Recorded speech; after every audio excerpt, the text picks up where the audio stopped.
You up the crazy town. Good evening, everyone, and welcome to the March 18th regular Barrington School Board meeting. This is that one meeting a year where I get to, run the show for about 5 minutes while we reorganize the board following our March 11th vote. So welcome. We're going to do our pledge first because we've got lots of little ones that I'm sure would rather be home playing and running outside and eating their dinner. So Mr. Rollins will go to the mic to introduce our special guests. Yes, well, thank you, and good evening, and thank you, families, for coming. So I want to introduce Tracy Ramsey and Carly Wilcox. They've been working with some of our teachers for a few years now on nature-based learning. And last year, if you remember, we did a nature camp, which was super successful. So I wanted to bring Carly and Tracy and some of our students who represented us at Nature Camp and kind of chat with you about it for a little bit. So without further ado, thank you so much. And I'm also going to hand you some literature. Nice. So tonight we have Connor Ramsey, Jacob Ramsey, Maggie Norris, Aria, oh my goodness, I've heard it mispronounced your name, Aria Bergeron, and Patrick McKernan here to do the pledge for us. But Carly and Genevieve, the personal sidekick tonight. We just want to thank you guys for having us tonight, but also thank you for letting us be a part of your district. We are from the Four Winds Nature Institute, which currently is working on a grant in Stratford County to bring kids in public schools and get them outside. So it's a really simple grant. We're working on professional development for teachers. If you guys are ever interested, we try to partner with educators to bring their general education curriculum and teach it outside through our educator collaborative. And then we've been lucky enough to partner with Laura at the ECLC to do a play group on the first, third, and sometimes the fifth Fridays of the month. Depending on the weather, we've had a lot of crazy wind in the past couple weeks. So we're excited to work with you guys and continue to grow this program and then have Nature Camp again this summer. So if anyone, there we go.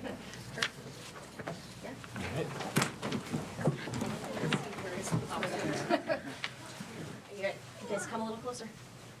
You ready?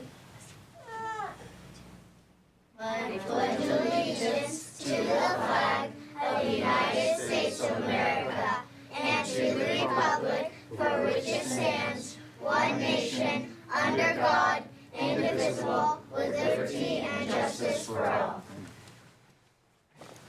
Before you all run away. Hold on. Before you all run away. Gifts. So I would have to say, for starters, COVID in general had a very few things that were positives that came out of it. But one of those positives would be our commitment and attraction to outdoor learning. So we are so excited and so grateful that you all have partnered as residents and have come forward to continue that growth in our district. And also thanks to Joe and the facilities crew for continuously picking up what falls over during those lovely windstorms, because there have been days where it's been a little unsafe out there. So thank you all. Thank you for coming, everyone. And we have some other littles in the background. So here are some flag pins to just help you remember that you came and did our pledge this evening. Thank you. You are welcome. You're welcome. Thank you. As well. And how many other littles do we have kicking around? Just two? Three? They're in the hallway too. 2, 3, 4. Oh, 3. Genevieve does not need Jennifer does it either on. Can I put you in charge of giving this to our first friends? Thank you so much. Thank you again for coming. Thank you. Thanks for coming.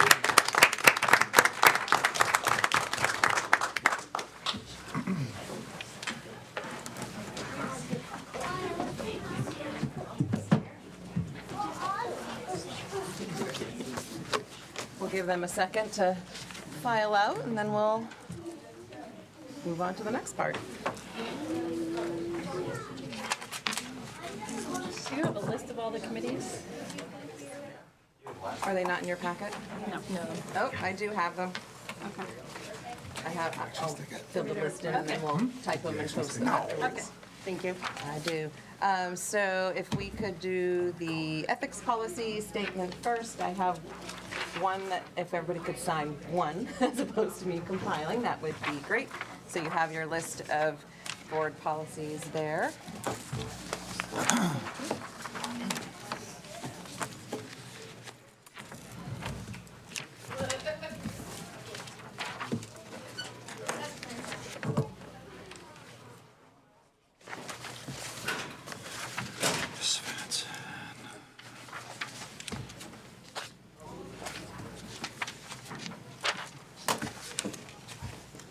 This is the first year I've made a joke like, do I have to sign it?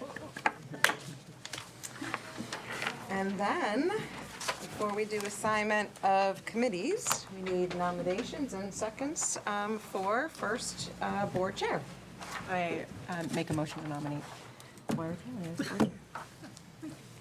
I'll second that. All those in favor? Any discussion about that?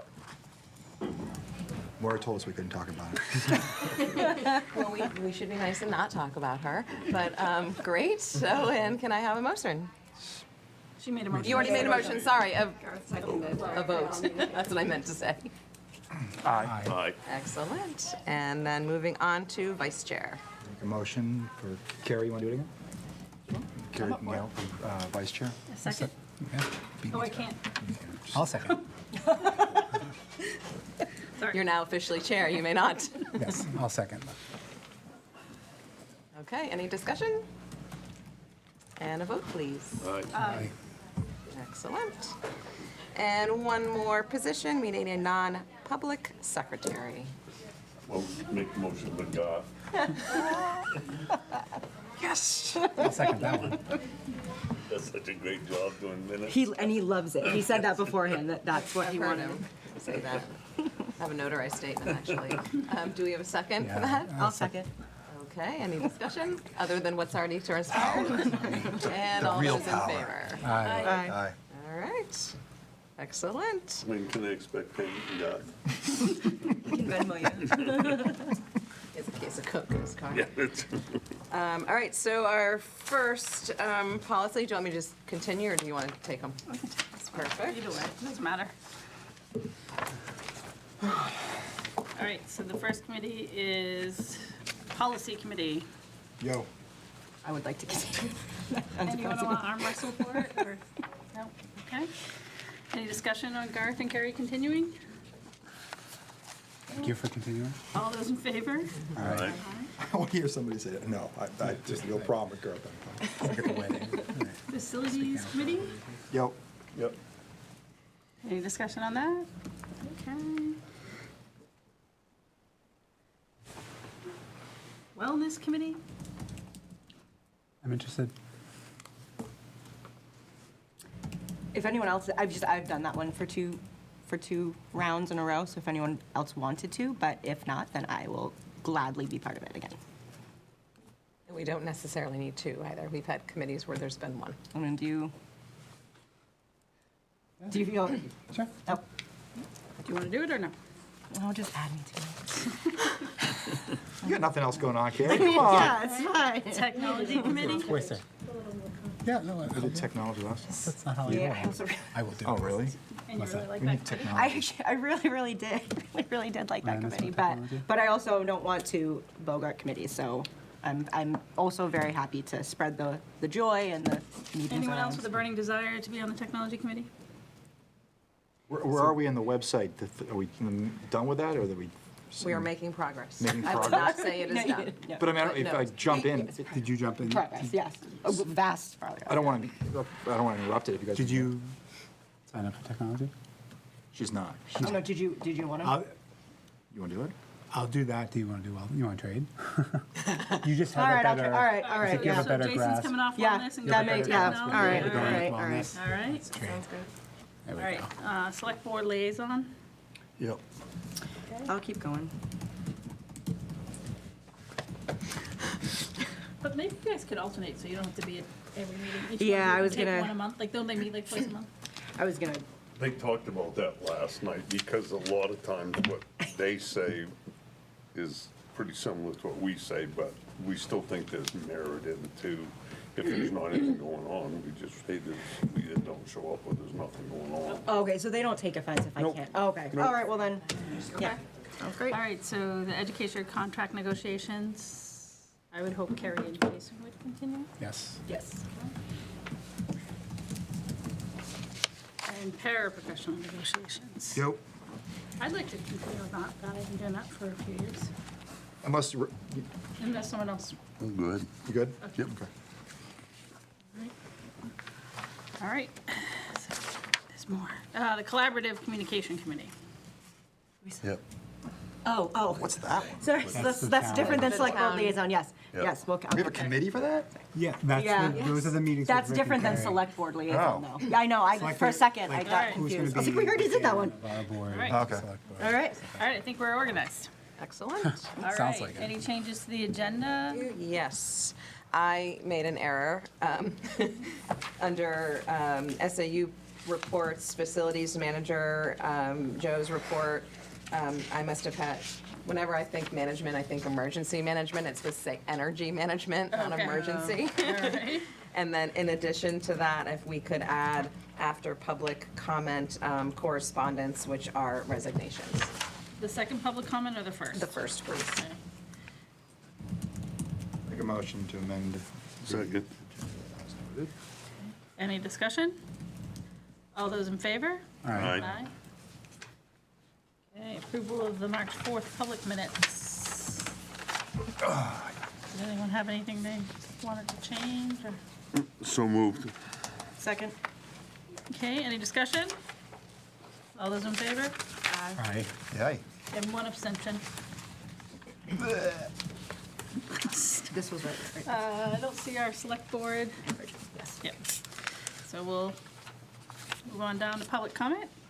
For those online, we'll look to the people in person first and come back to you. Raise your little hand there if you want to speak. Anybody here want to speak? Nope. Okay, anybody online? I don't see any hands, but do you see any, Jeff? All right, well, there'll be a second opportunity coming up later in the meeting. And look at that, we're at correspondence. Excellent. So, 'tis the season, right?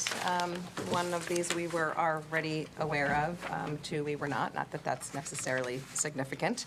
But we have, I believe you have them in front of you as well. So Miss Courtney McGrath, who is language arts at the middle school, Miss Jess Simmons, who's special education at the middle school, and Miss Jamie Campo, who is a school counselor at the middle school.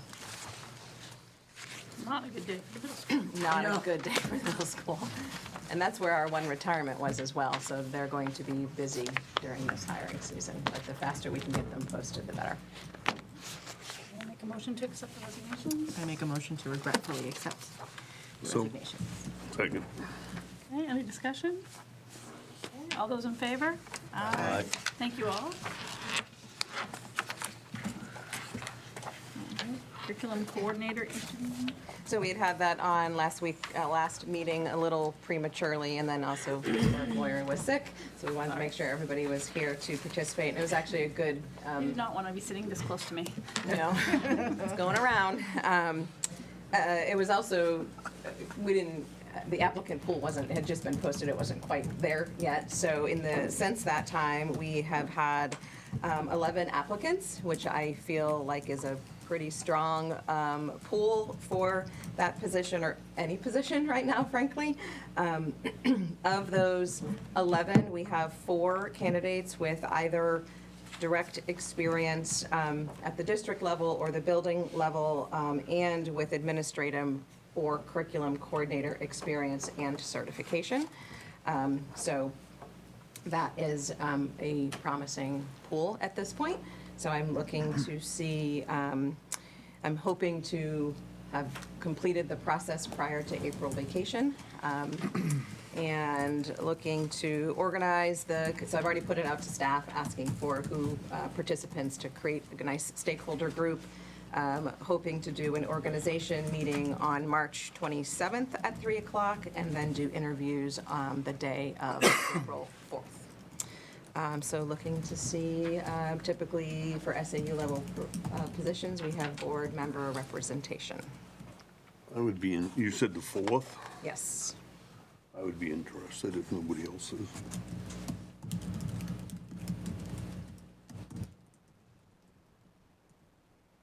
She's checking her calendar. I'm interested. I can't be at the reorg meeting, but I could be there, I mean, the organizational meeting on the 27th, but I can take a day on the 4th and be there. Okay. And I can just send you the discussion, the non-negotiables per se, or the criteria that the team brainstormed that day. We'll do them on a Google Doc, and I can send them along to you. And then certainly send me any information that you want to make sure we consider ahead of time, so I can share with the group. All right, thank you. All right. Just speaking in that same vein of applicants, our new applicant tracking system extension of Power School has been wonderful so far. It is, Told you you'd like it. oh my goodness.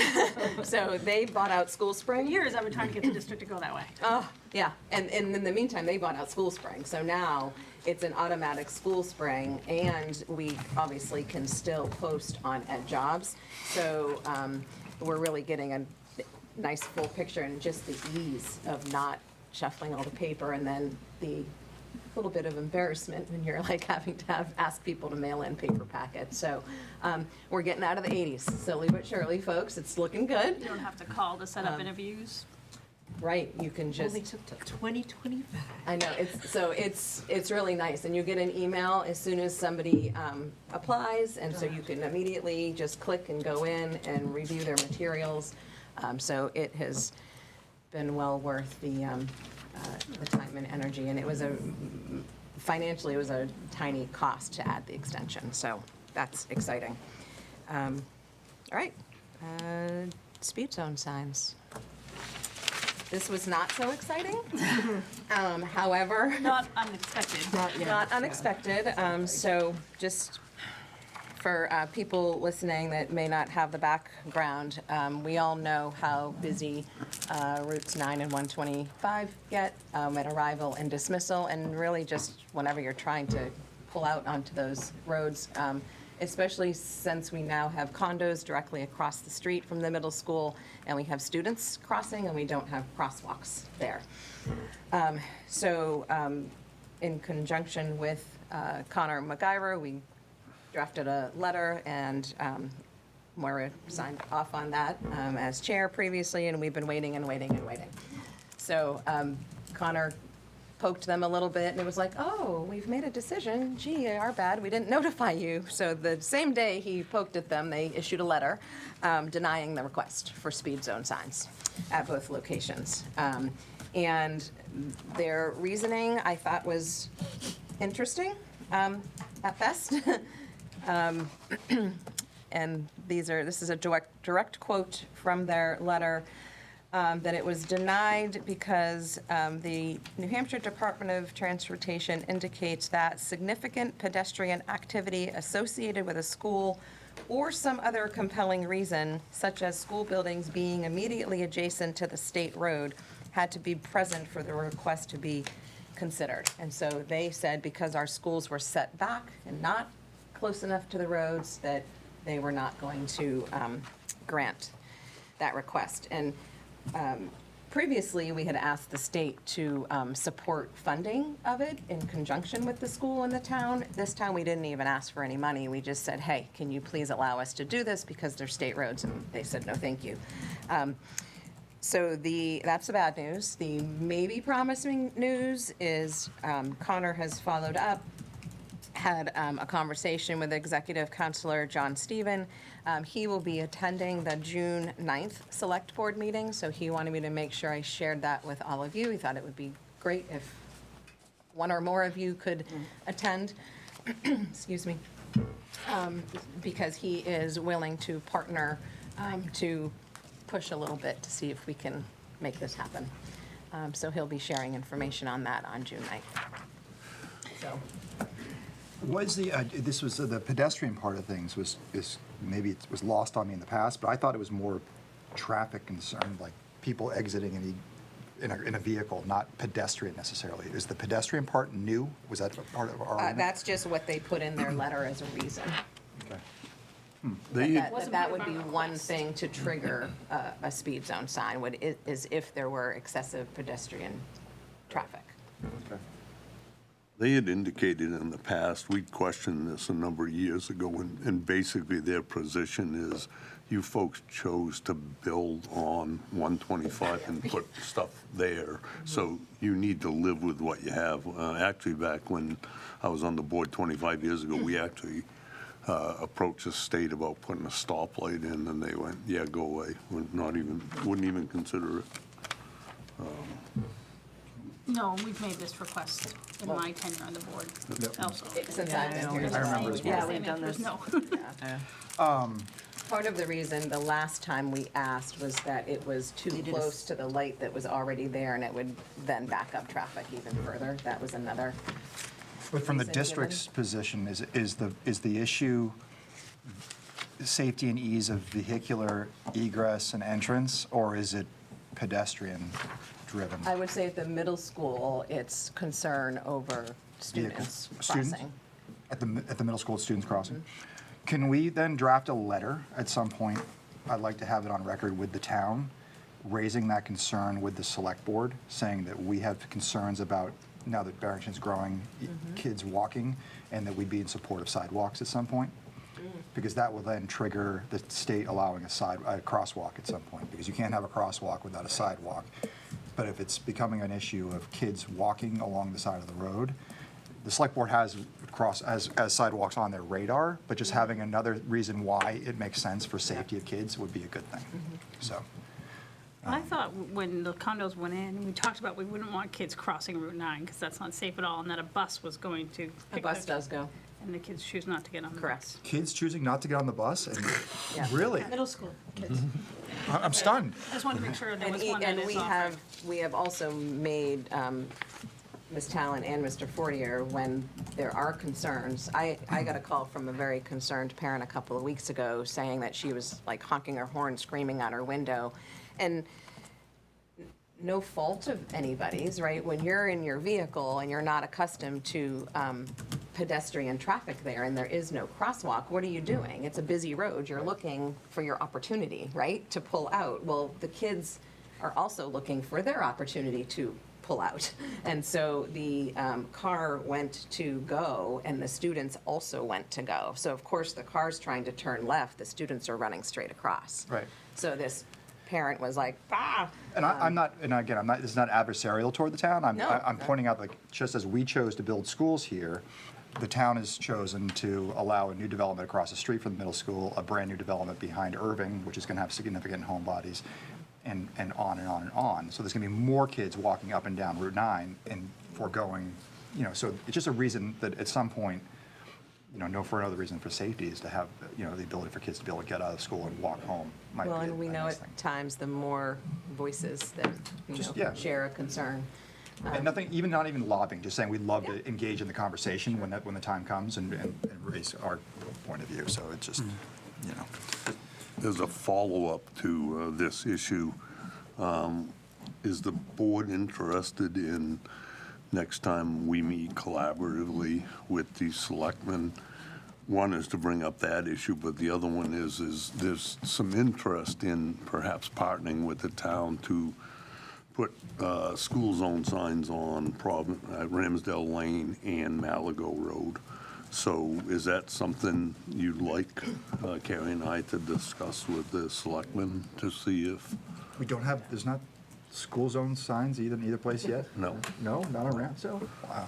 There was some question about whether the people in the neighborhood on either one of the roads would not be happy to have that stuff there, but Well, I know from my time as a parent at ECLC, at least one of them would be happy because I would get yelled at many times dropping the NFL rails off late. I don't think it has happened. Yeah, I don't think it's happened recently, but there have been times where a couple of the residents have reached out to the police department, and then we would get a call saying, hey, alert your staff, we're gonna be on the road and watching, and, people need to be cautious. they got a complaint recently because somebody fell and broke their arm. That got blamed on parents leaving out through the gate. Yes, I did hear about that. did say, well, I'm not going to hold it against you. Well, geez, after 25 years, thank you. So next time we meet, if it's the will of the board, we'll have that conversation. I have a question. Are the buses out of the elementary able to go out the gate? Yes. Okay. So how many of your buses are going out the front entrance? I do not know off the top of my head. I'd have to Okay. go back and look at the Then news. why are we forcing buses, all the buses have to go, they can go either way they want, correct? Well, it's based on their routes. It's not like at their decision. Can I just ask for a point of order? So why are we forcing or saying to these bus drivers, why aren't you going out the gate? Not going onto the main sir- road to alleviate the pressure. Sir, I appreciate your inquiry, I am a bus driver. and I appreciate that, but there's an opportunity for public comment, and that's when the public can engage. I'm apologizing, but I just want to know, because as a bus driver, my safety of my kids are key components to the safety of everything. Anything else on the letter from the DOT? Okay. All right, so educational freedom accounts? So this is more informational than anything. There's nothing to necessarily do about it. Although I will add that since I put this information in my report, there was another piece of legislation this week that increased the threshold, so that will then trigger potentially additional access to education freedom accounts because it's based on income. So that number has gone up. So I will say I was pretty surprised, especially when I looked at our numbers compared to much larger districts. I mean, there are districts that are 4 times our size that only have twice the number. So it just was interesting. So when you break the numbers down, and this was as of December, so they don't update it continuously. So as of December, Barrington has I used past tense because I don't know if we've had more since then, 53 students accessing education freedom accounts. That adequacy amount equates to 221,000 and change. In addition, there's other factors to that formula. So 19 of those students qualify for free and reduced meals, equaling differentiated aid in addition to the 221,000 of 44,574. And then again, of those 53 students, 3 are identified special education students. So that's an additional differentiated aid amount of 6,426. So right now, 272,646 that we would typically get in revenues if those students were coming to the school, they are now able to access and request as part of adequacy funds. So I just wanted to keep you all in the loop as our end of year may look a little different than it has in years past, because we have had pretty consistent revenues from the state as far as adequacy, special education aid, Medicaid reimbursements, and we've watched those numbers decline over the years, and it has impacted our budgeting, so. Help me understand, so that money, is that money for the 24-25 school budget, or is that money that would be not coming in for 25-26? 24, 25. And likely again, And 25. likely again, if not more, because now, like I said, the threshold for being able to access that money has gone up. So it's a pretty broad issue at this point. And where do you anticipate making up that 272,000? Well, we have put a little bit of a soft freeze on the budget right now to ensure that when we get to June, that we're going to be able to meet all of our financial commitments. Not things like contractual obligations, spring sports and field trips and such, but if we don't need to make additional purchases at this point around supplies, materials, et cetera, I'm just asking that people, go down the hallway and talk to their neighbors before we make purchases right now, so we can be a little more cautious than we have needed to be in years past. Thank you. In addition, we also have reserve accounts to compensate for the 15 extra high school students, the special education increases in transportation and costs for a couple of move-in students that we have had. So if we need to, we have some wiggle room, and we've had some facility needs this year that could come out of that reserve as well. So we may have some creative decision, I shouldn't say creative, we have capital reserve accounts, so we may all have some decisions to make when Well, that's a short, I mean, that's a June rolls short around. term, so I think that this is something that is probably going to exist for a great deal longer than the capital reserve accounts will. Exactly. How often do you plan to, thank you for this, how often do you plan to report out? Like, are you getting this information from, or do you have to proactively go and? I have to go find these? into our system and seek Okay. it, yeah. But I can give it to you as often as you'd like. You know, you have so much free time, Deanna. I know, I'm trying, I'm like. So super as bad all at- this stuff is trickling down from the federal level to the state level to us, I'm sure there are both hard facts coming down and rumors and posturing, and we're not sure where anything is landing. But is it you solely, or is the whole, do you have folks, are all of you guys like keeping an eye on like, well, this might change and this funding might go away, or There's you a all? few of us monitoring So it. maybe, how often do you want to, we should probably get, I don't want rumor, you know, but I think at some point as things become, looks like we're going to lose this, or it looks like we're not going to Oh, lose this. absolutely. You know, that, Yeah. I will let you know, so it is, we meet monthly with the Department of Ed. yeah, We just had that meeting, and yesterday, and they have stated that they are learning the information at the same time we are Right. on the news. So the state is no more in the know about what's coming down from the federal government than we are as citizens. But as soon as I get it from them, I can report out, I mean, I can. once a month, I think, would that be, make sense, where we can, so we can. be, Absolutely. You know, have an idea of like, well, you know, Right now, the concern is around grant funding. Yep. That's been on everybody's radar for a year plus now. We were just told yesterday, so typically, I will say that we usually get our allocations, not the official start your grant writing, and usually not until June, but we get those numbers usually in January, and we have not received them. So people are getting a little anxious.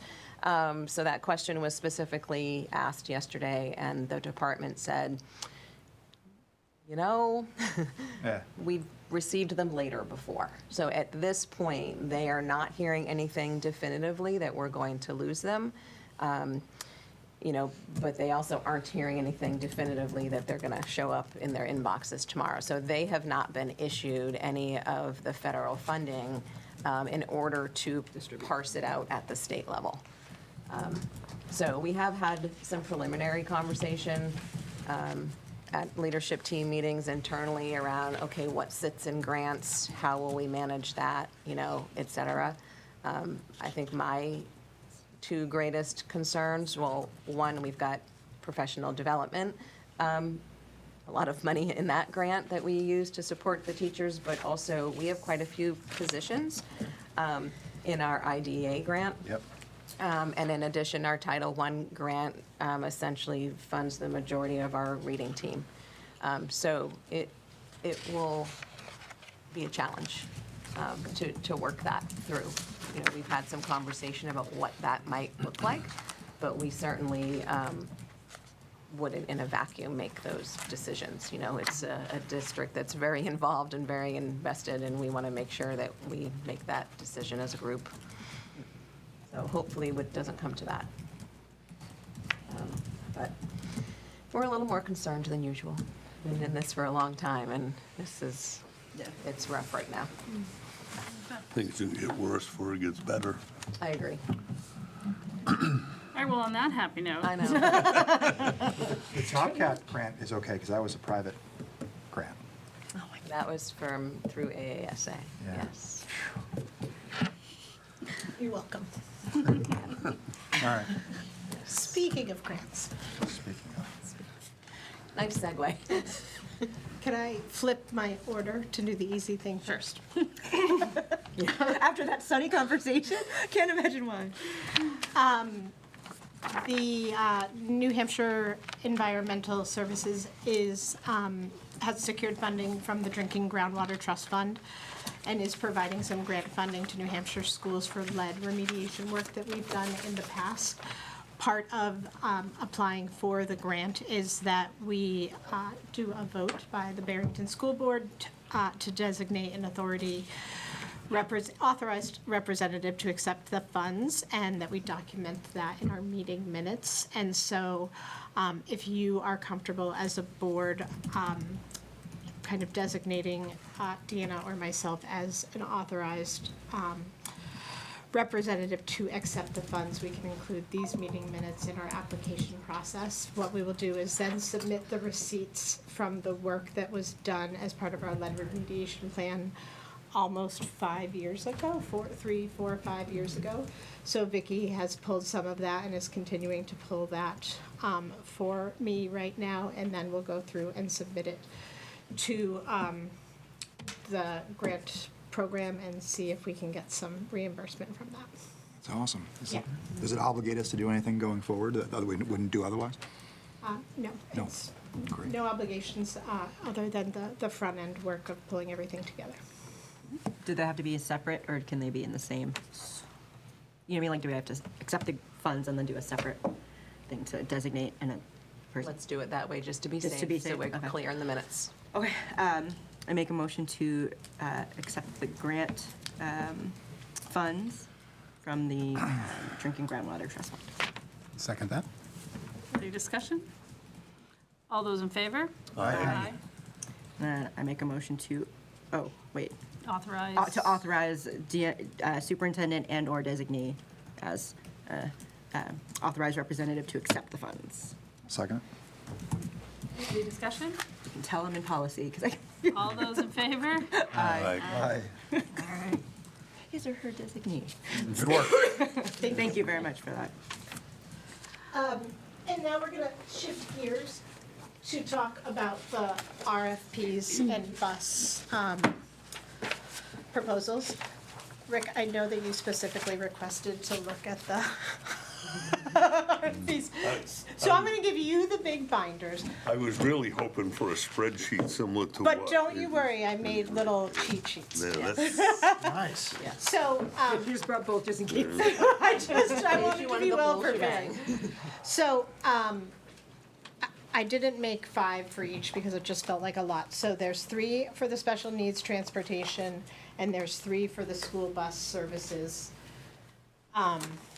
The front part of the packet is,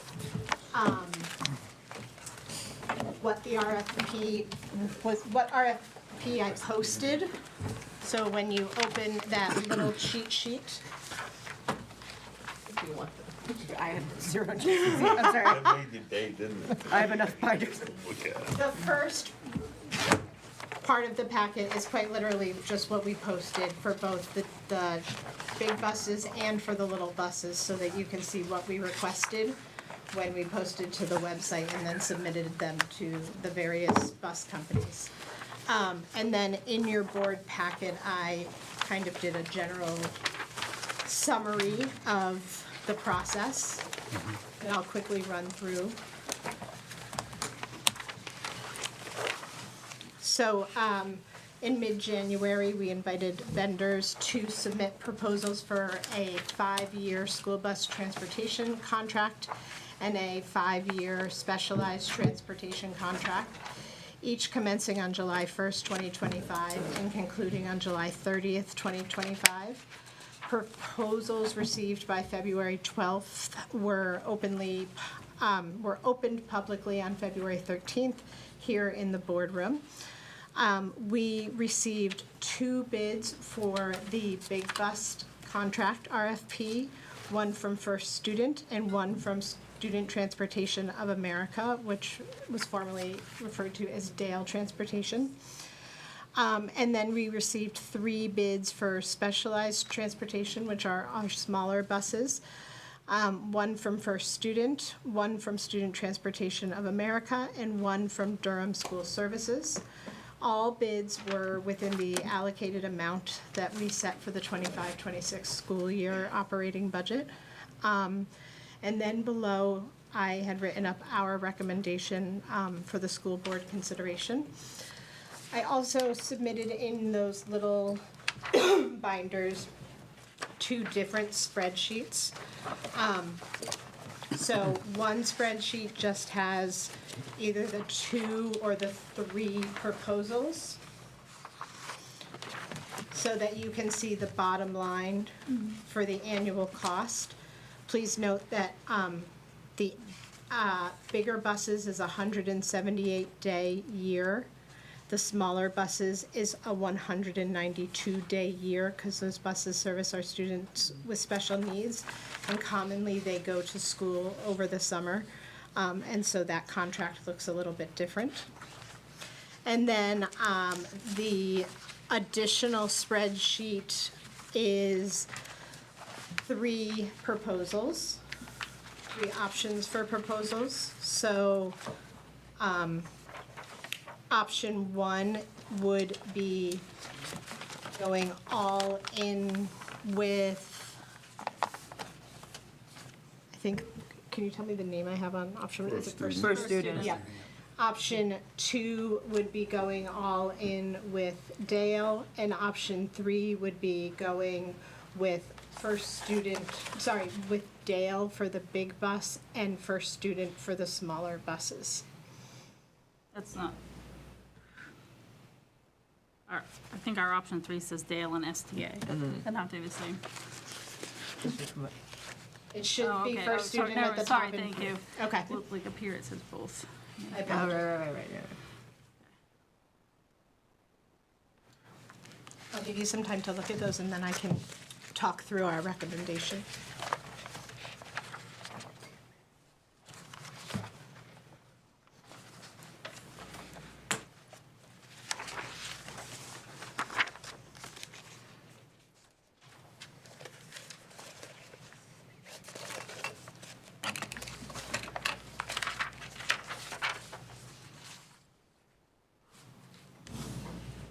$10,000 difference.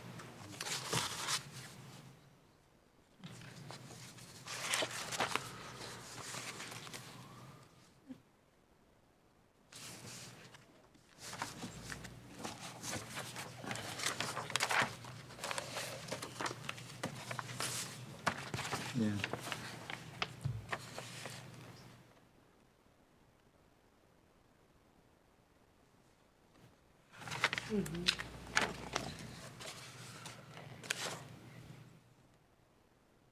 Both one company is coming up with a model.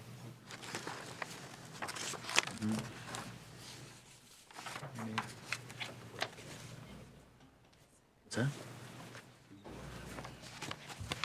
Yeah.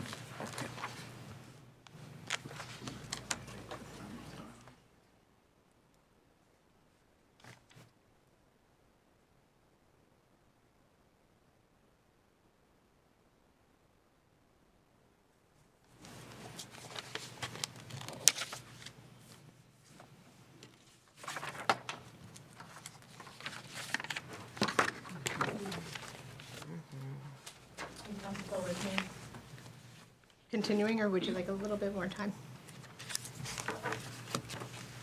It's gonna be a while. We're just gonna read through all the contracts before we get there. We're gonna read the binders, to be clear. Rick's gonna read them out loud. I was gonna say, could we do it out loud? Chapter 1.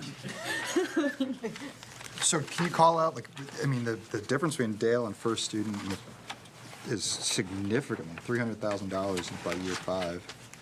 What's the, what, The highlights? yeah, Yeah. why? So, one thing to note is that Dale's cost for the big bus and the little bus is the same. So if you put those lines next to each other, their rate for the big bus and for the little bus across the 5 years is the same. For students, cost for the little bus is less.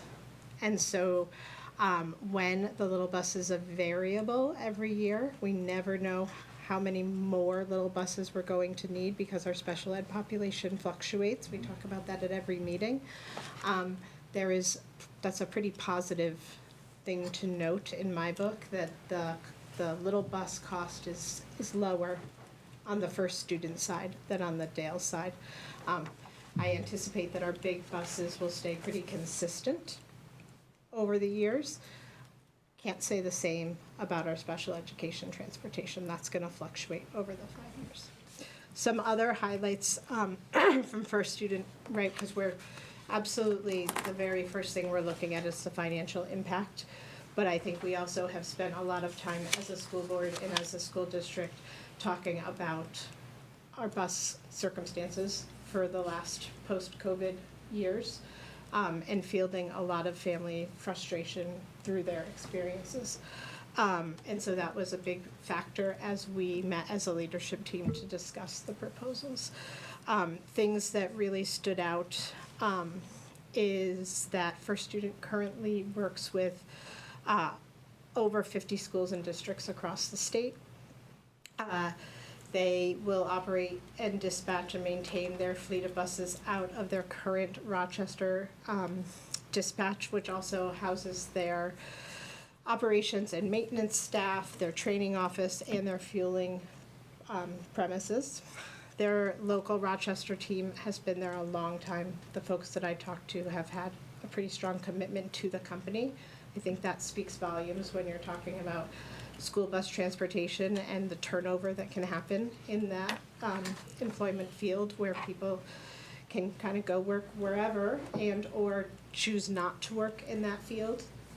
There was a level of commitment and passion from their local team that was quite refreshing to me after interacting with bus companies for the duration of my leadership career. There was a true commitment, and I get that it's also, right, it's a customer service piece and they're trying to get my business, I acknowledge that.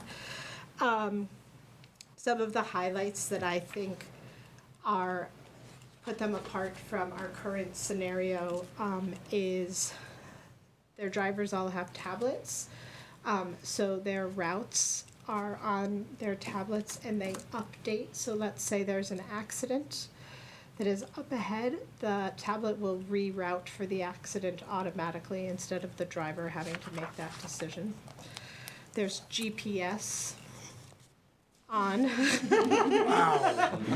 on each bus, and the parents can download an app so they can see where the bus is. They are able, there's multiple checks for child check for clearing the buses to ensure that no child is left on the bus daily, but also like prior to a school vacation, there's additional child checks that occur to ensure safety. It sounds like there's strong consistency of drivers on their routes.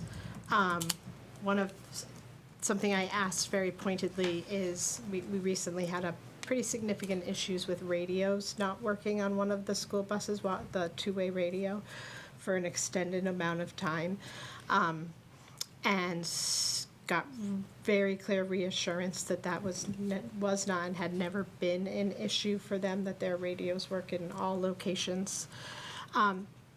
The radio communication will occur out of dispatch.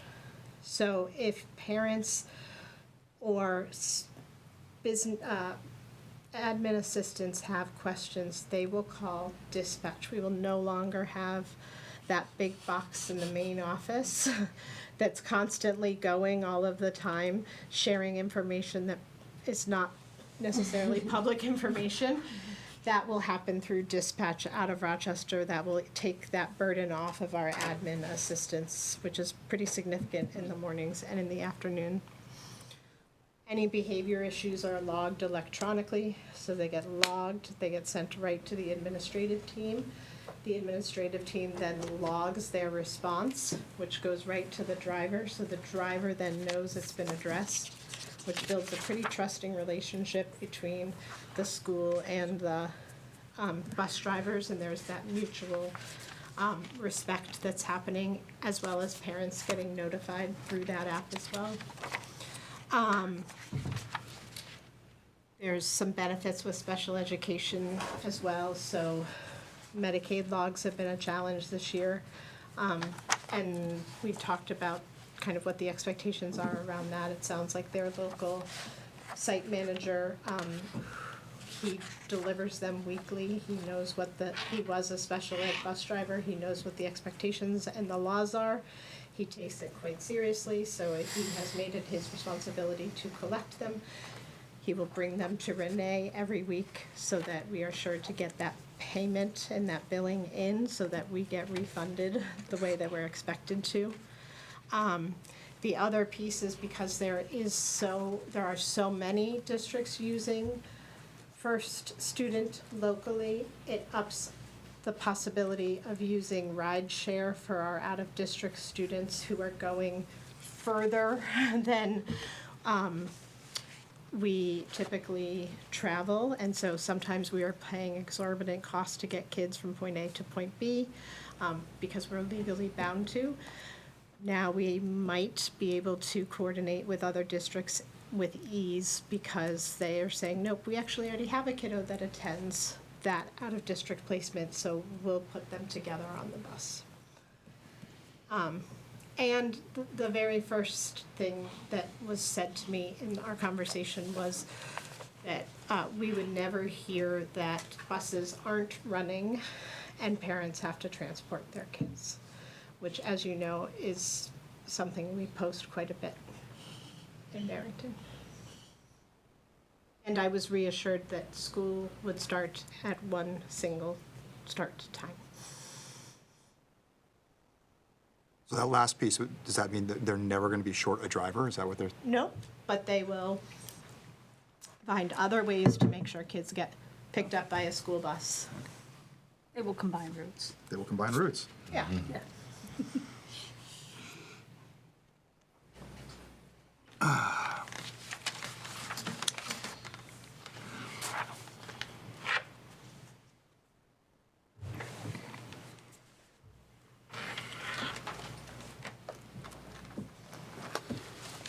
What was the piece that you put into policy? That I didn't put You to did, you policy, because you did. told me. Yeah, but what was it? I know, but what was it? Behavioral, like I behavioral wanted expectations? to put in behavioral expectations. Behavioral expectations. No, that's not correct. That wasn't what it was. It was about creating routes. That When too, and yeah. how to There were create several. routes. Yes. That was what it was. Hey, do you feel like your concerns have been addressed without that policy? You feel like they're going to be able to work with that? I'm cautiously optimistic. Okay. You know, I think.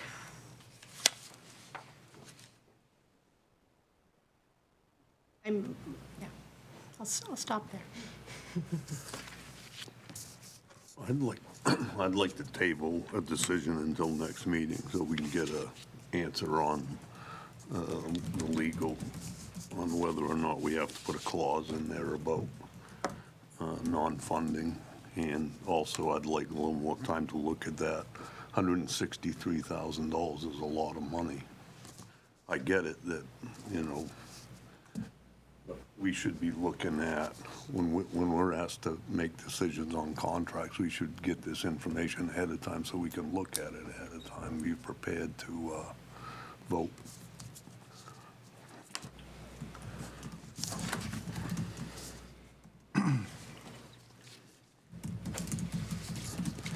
I've got no problem with taking time to let those concerns be addressed. So you're seconding his motion? I'll second that motion.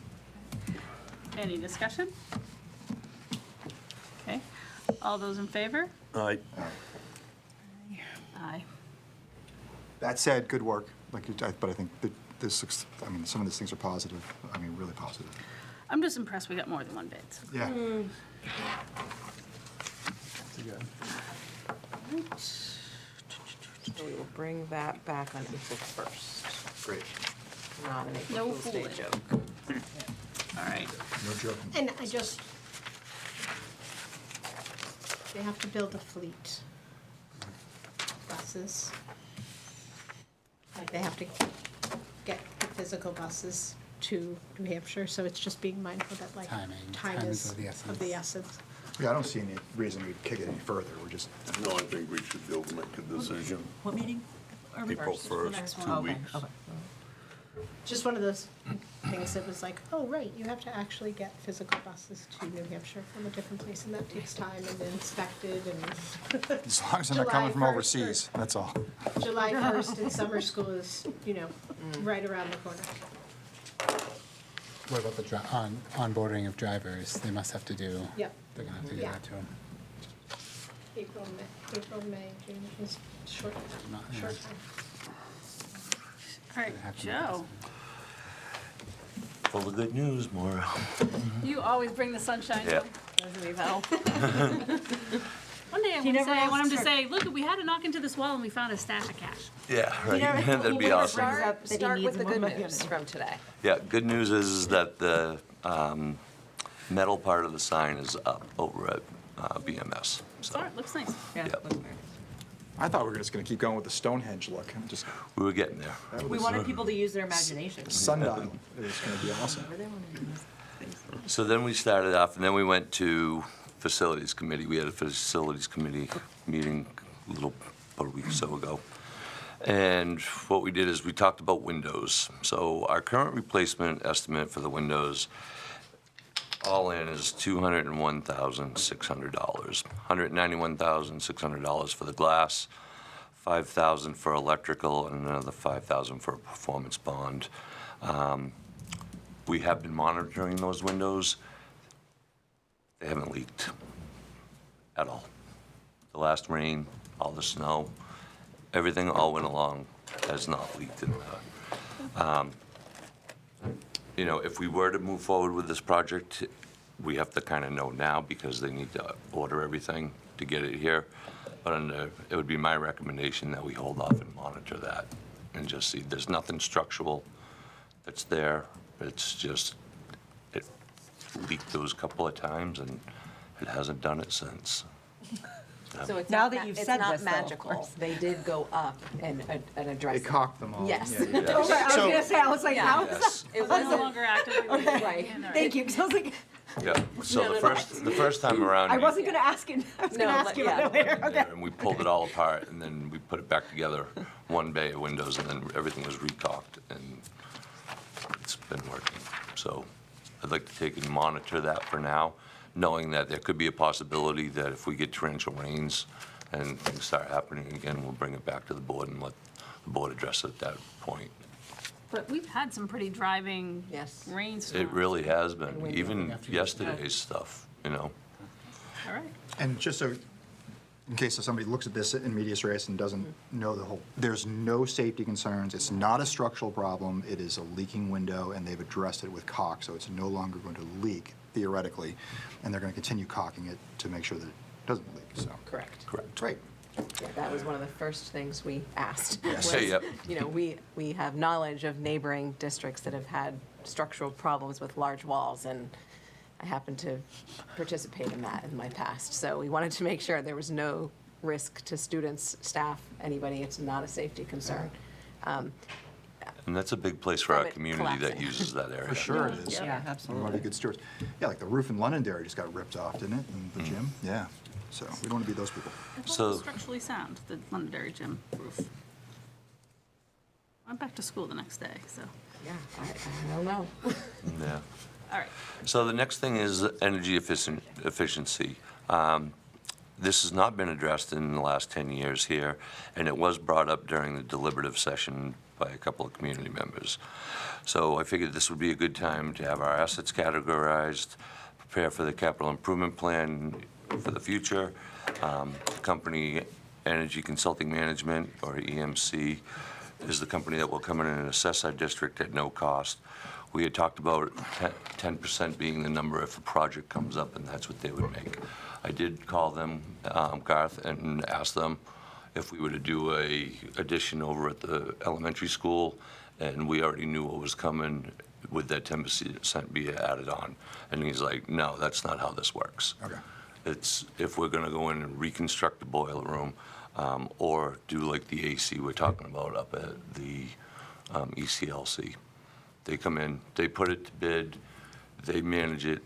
They have place that they just did up in Littleton. And what they did up there was the facilities manager was ready to sign off. Train had come in and said, sign off on this, we're all done.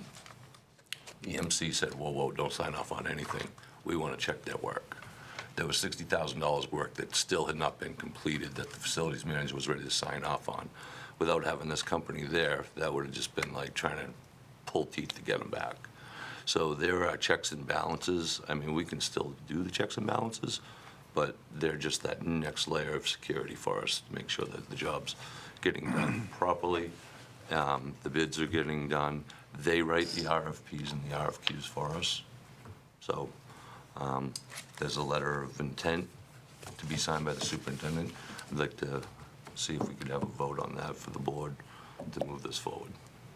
So for the benefit of you guys that weren't in facilities, basically what this will do is they'll go through, identify projects that can be of improvement, and then they'll basically be like a GC on the project for a 10% fee to take over the project and redo it.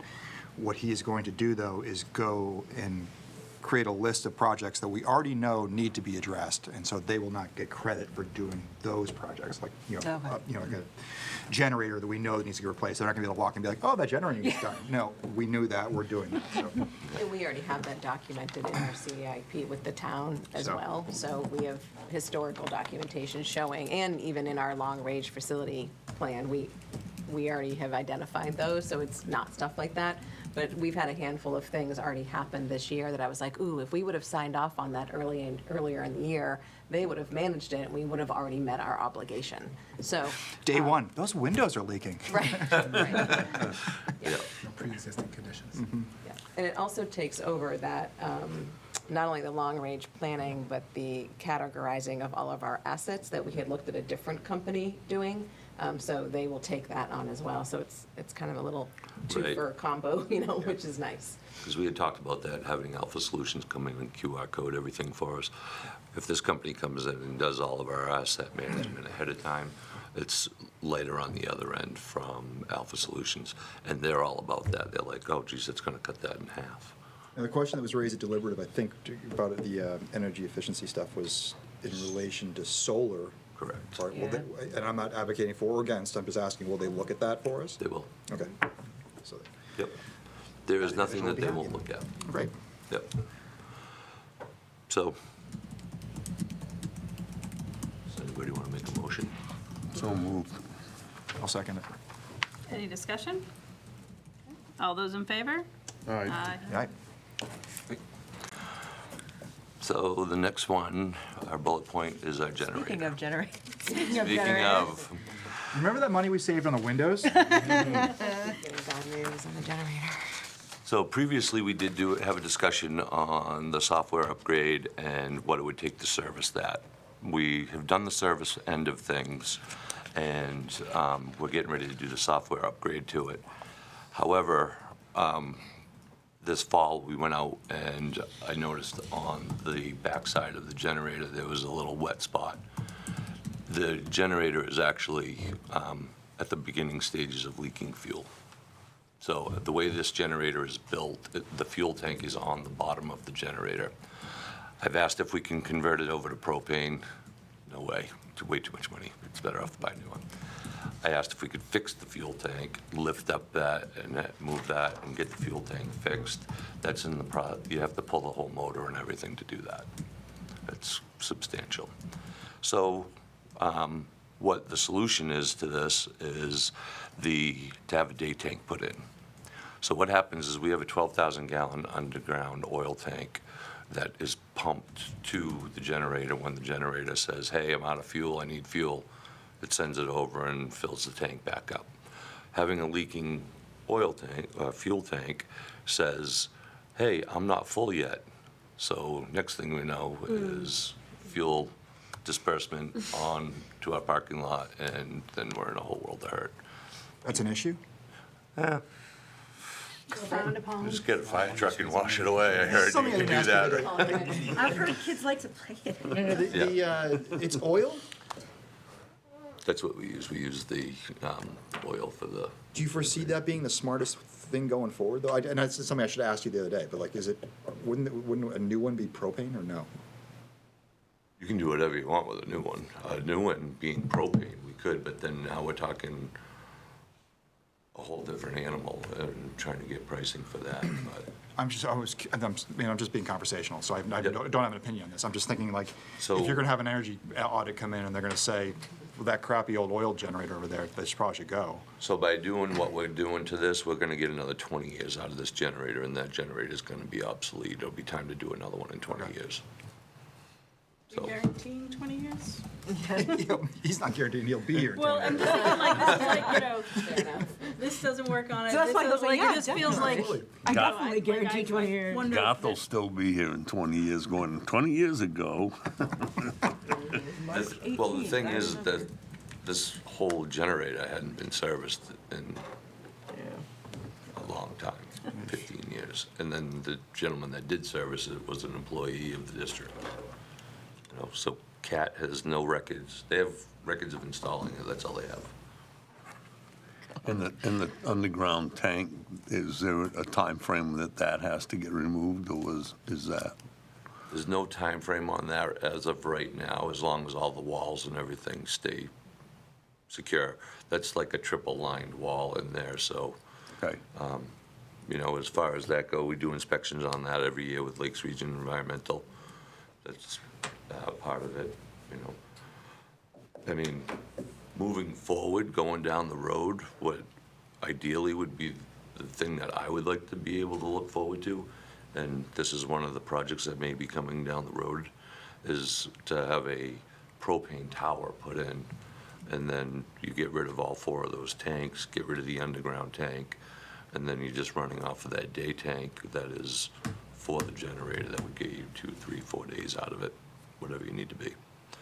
And that's the other thing with a day tank, is anything under 600 gallons, it doesn't have to be monitored or anything by the state. So we would just take care of that ourselves. There's no extra fees involved with that or anything. So the fun part about the day tank is they're not cheap. The Lakes Region Environmental Service says that for an estimate to put the day tank in and strictly just the day tank and hook up all the wiring, fuel lines and all of that would be $64,290. That's rough estimate. We could come in a little bit lower than that, but then there's also the caveat of, it's called the polisher for fuel, which I'm hoping that ours is in our fuel tank already. Because if we need a polisher for the fuel to make it so it doesn't congeal and gel and all that other fun stuff, that is $53,240. And this company right now, Lakes Region, has 9 of these going on throughout the state right now because all of those generators are leaking. I know this is it feels like a long way away because we just had deliberative session, but I just am feeling like next year, if a lot of our funding has been dried up and is no longer be received, if we do have increases in EFAs, I just think that we're going to have to really, really do a good job communicating with the public at every one of these meetings. Not that we have huge attendance, but especially even further at deliberative about why we do need to also be investing in our facilities. I think people understand that, of course, but then when you have that up against what people perceive as direct student need, staffing, right, services, I just think that I just don't want us to be put in a position where it looks like we're choosing facilities over students, or that we're not taking care of our facilities, that it's a fine line. So I'm anticipating people, you know what I mean, just having that opinion. I agree that all of these things are obvious necessities. We can't have unsafe areas, we can't have furnaces and generators that aren't working, but I also am very worried about just general funding for the school for next year, so Absolutely. yeah. That was more just a generalized statement. Yeah, I'll amplify that completely, because I think that's one thing we don't have to run away from is our capital reserve fund from facilities. That's one thing I think the general public does understand about us. Like, you know, Yeah. we have buildings that we have to take care of, we have to plow, we have to do this, that, the other thing to keep them safe for kids.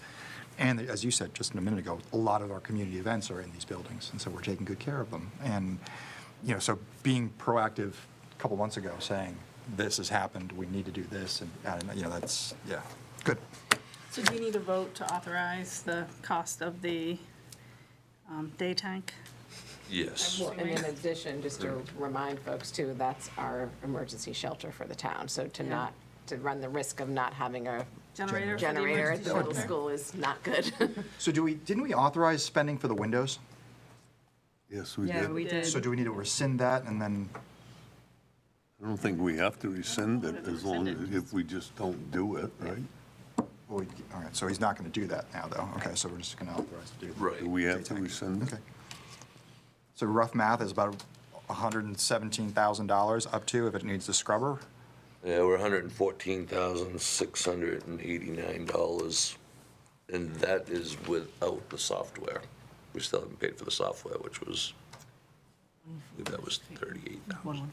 38 for the software? We had approved that previously. We approved that. Yeah, you approved that already. When do you, Better than Windows. when do you know Their whether you're software's gonna so need the expensive. scrubber or not? The licensing is insane. I'm in the process right now. I'm hoping to know. I'm gonna give him another jolt via email to see where we're at. We can The- two-step it. We can and- do the first part. and then I was gonna say, wait. like the window, like how we did the windows, maybe that's, you know Yep. what I mean, like it's two-step. And the other thing, I mean, so this is starting to get up there. I know that the town has worked with Yeah. Generator Connection down there, and I've gone down and talked to those guys, and they're willing to come in and say, hey, this is what a new one's gonna cost you. I was just gonna ask that question, so thank you. Can you get that for us? Yeah. Yep. Before we start spending all kinds of money and Because you're at like 150 some odd thousand right now. this company, EMC, is doing a generator project right now. I believe it's down in Epping, and they're looking at $1 million for a generator. So, The one at the public safety building and at the library. library rec was, them were both grant funded. And then we're, Looking at you, Bridget. Looking at you, federal government. Yeah. Can't even say that. So, you know, yeah, the town wouldn't have had either one of those without the grant funding. yep. So, as I continue on with my good news, Wait a sec, let's just tackle this. Oh, yeah. Have the vote for, sorry. I mean, like, if we need the scrubber, we need the scrubber, right? That's not really Right. negotiable, discretionary. Exactly. Right. So, I would recommend someone, not me, makes a motion to say up to $114,689. But can we do that in two pieces? Can we do the first piece and wait to find out if we need the scrubber and have them come back and we could approve at that point? Or we could treat it like the windows and just not spend the money, Okay, you know? all right. That's fair what- enough. I mean, we'll So we can certainly put it in report back. that if it's up to that amount, Right. if we need the scrubber, and the 64,290. What was the amount for the day tank and the scrubber? Altogether? Yeah. $114,689. So I'd make a motion, we spend up to $120,000 for the day tank and the scrubber for the generator at the middle school. Is that up to 120? 114,689. Is that the That's amount what you said he- today? that's the Yeah, one I'll he second said, that. Okay, any discussion? Okay, all those in favor? All right. Aye. Aye. My only point was a little bit extra if you come back with a price on that scrubber and you're a couple $1,000s short, now you're gonna come back anyway. Yeah. Is there a threshold there, and you may not be ready to answer this question, I'm just thinking, is there a threshold there when you're thinking about a new generator versus expending the 120 in addition to the 36, for the software, you know, like, how much more should we be considering for a new generator versus investing money into one that we are learning every time we touch it has obsolete parts and pieces? So that would just be a question that is in my mind. Yeah, but, 150,000 is a long way from a A million. million, correct, yes, and that's a big building. But it also goes back to what I brought up about this energy audit, is if Yeah. they come back and say, great, that's gonna buy you 10 years, but it's a piece of junk, and you should get this, it's gonna run more efficient, save you money on oil, and it's gonna last 25 years, and it's gonna cost you this, well, I don't know. You'd have to bond that. Because it's only at the I hate saying beginning stages of leaking, but that's right. That's where it's at. You know, it's not You like can't it's, caulk that. Get a little, Yeah, just put a Put little a Band-Aid on it. underneath it. piece of black job. It's fine. Yeah, that can be someone's job, yes. All right, so, Yeah. but if you could get, at least get us a rough estimate. of Yep, we'll get what that all the together for you really for replace sure, it. and one of our meetings, we can get that out to you for sure, absolutely. And then, Hold on, I believe Jason did a second, but did we do a do we vote? do, all in favor? I missed it. I was thinking about overall costs. And then, just the last bullet there is expenditures. Currently, we have had some unexpected expenditures to equipment failure, safety concerns, septic pump stations, tree cutting, furnace repair at the ECLC, totaling in upwards of $54,189. So as May and June come along, want to be monitoring our budget, just where we're at. We're trying not to spend anything that we don't have to, just to let you guys know that. So, with that. Thank you, Joe. No more TP. So, just unanticipated expenditures that we've had, so just want to let you guys know about that. thank you. Thank you. Thank you for the sign. It's a feel-good meeting. Always a pleasure, Joe. I'm just gonna drive up. You know we're in trouble. Has it got lights on it yet? Oh, no, now you're rushing. Oh, no. I was- That's coming out of I'm next only year's asking 'cause I was money. gonna drive up there and see it.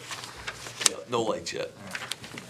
Thank you for putting up with that. I know that. All right, and so the other reports are in the packet? Yes. And thank you for the detailed reports, by the way, to those who submitted for, let's see, for Jeff and Sarah. Thank you for that.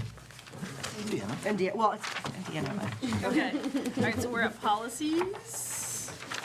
Yep. How's your energy there, Bridget? I'm fine. Okay. All right, friends, we have 1, 2, 4 policies that are first read, but some of them are first read again. As we talked about at the last meeting, we had to go back and revise some of our revised policies.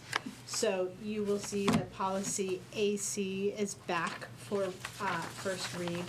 And that is because they had to replace the USDA required non-discrimination statement. And so that is really the only change to the policy from when you looked at it. I can't remember on which meeting. I think it was 2 meetings ago. Yeah, it was. So that is up for first read.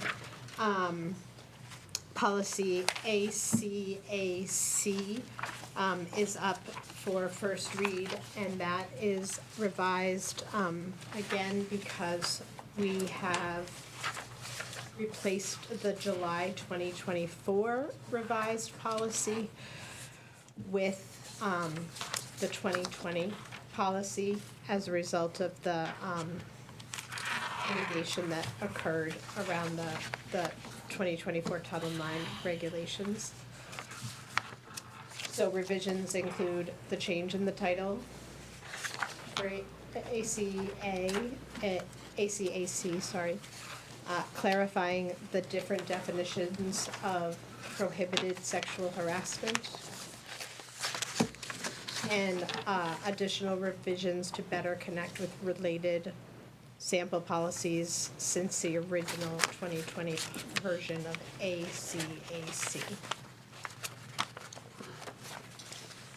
Questions about ACAC?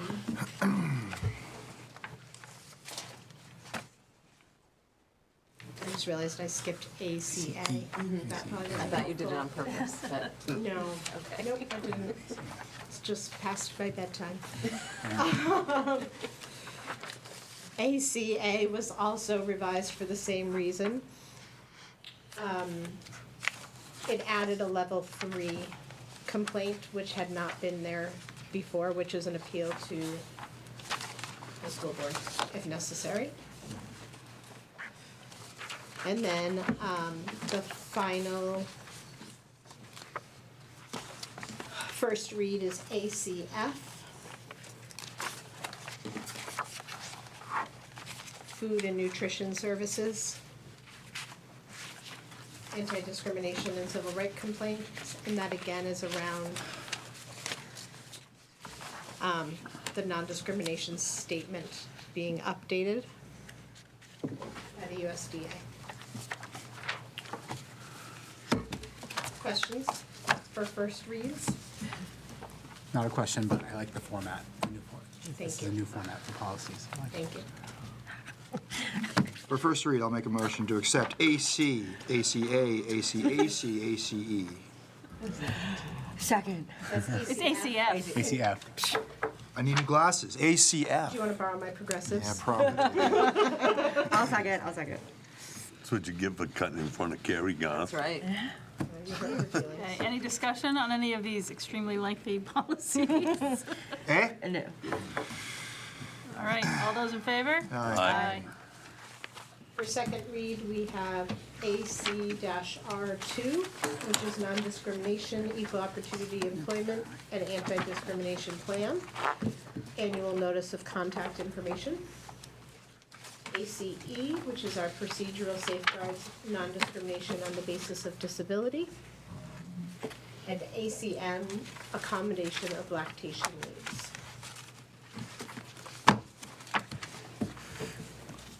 Looking at you, Carrie. I make a motion to approve the following policies for second read. AC-R2, ACE, and ACN. I'll second that one. Any discussion? All right, all those in favor? Aye. All right. So, we are at our second opportunity for public comment. Those of you online can raise your hands. Turn to the folks in public. Hello. If you could just stand up and state your name and where you live in Barrington. I Sorry. do live in Barrington. You have to speak at the meeting. I'm sorry. I'm sorry for interrupting. Not at all. The Thank only you for reason your I was passion more about con- kids and safety of kids. Well, I'm a school bus driver. Yeah. And as a school bus driver, I was very concerned that you're still going out on 125. And I drive every day in Portsmouth as a school bus driver. There are no signs letting you know there is a school bus entrance into that median, which is very dangerous to anybody going through there not paying any attention. I know you've had the cops out there occasionally, but as a school board, you can dictate to the school bus company that you would like them to go out that way as a safety precaution, and that they take their routes from that direction. I'm letting you know that now only because if it ever is a bad accident from them coming out with a go to school, from a tractor trailer or a car, there's gonna be heck to pay for all of this. Town reps and everybody. Because it will inundate everybody's life. The only reason I state, as a school bus driver, I've worked for both companies. I know you're talking about tablet. It is a good thing. I'm not pushing for it, but I work for the other side too now. So when you make that decision, honestly think school bus drivers change jobs and sides every day. So you will get the same bus drivers sometimes, and sometimes you'll get new ones. As one that's done it, I've worked for First Student, I've worked for STA, they've both got their both good points and their bad points. So when you make your decision on who you go to, make sure you understand that there will always be times when they will not be able to meet their contracts. Okay? I'm not going to say any more than that, but look at what quality you're getting over what you're paying. If you're getting good quality, go with that company. If you're getting poor quality, it's time to change over and see how the other company's doing. And if you're talking about radios, I know when I was working in Wyndham for First Student, they had radios within the school system. That may be something you might want to look into with either company you go with, that they have, that principals have communication with the drivers, that they can hear conversations, that you have somebody at that. They can contact base by either phone or by radio. Sometimes it's best by phone, so that You're actually dealing over line and not through communications over the airwaves. That's the best way to do it. But whoever you decide to go with, I hope you make a decision that will benefit students and parents over the money. Because you may get something for less, but you may not get the quality you're looking for. And as I said, you can state to the bus driver's company that you no longer want them going out 25 because of the safety issue and going out the back way, because drivers, how they ever get to the route doesn't matter. It's safety that's biggest concern. And if the state's not going to give you the cooperation for putting out signs or stops or whatever out there, then your best option is going out that gate and making everybody safe. Have all the parents going out that way, and not any parents going out that way, but all the parents can go out that way. But your school buses should be going out that way, all of them. None of them should be going out to that main road, because that's your safety issue. So that's all I have to say for your safety in the school board.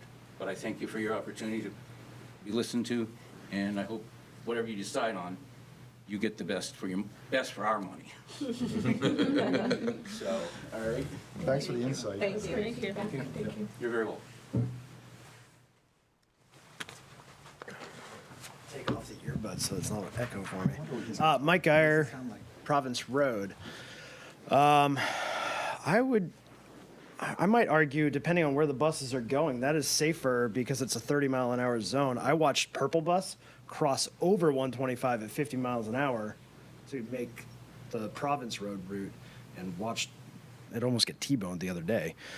I lived on 125 for 14 years. I saw traffic blow through the bus sign every day, but that's actually not really why I'm up here. Coming back to the school zone, I believe it's Chester Academy in Chester is on State Route 102. It's set back just like ours and was built the same year as ours. They have a school zone. They go from 40 to 20. Might be able to play that card with them. It's a similar setup. They have a entrance road down to the school and the fields are out front. But I drive down that way quite a bit, and for some reason, for as long as I've lived here in town, I've always wondered why we don't have school zones, and I've always looked at others along state routes that do. So that's why. Thank you. Maybe they just don't like Connor. Anything else for public here? That's not okay. All right. Any hands online, Jeff? All right. Then I'll entertain a motion to adjourn. So moved. Second. Okay. Any discussion? All those in favor? Aye. All right. Thank you, everyone. Thank you. We'll see you back.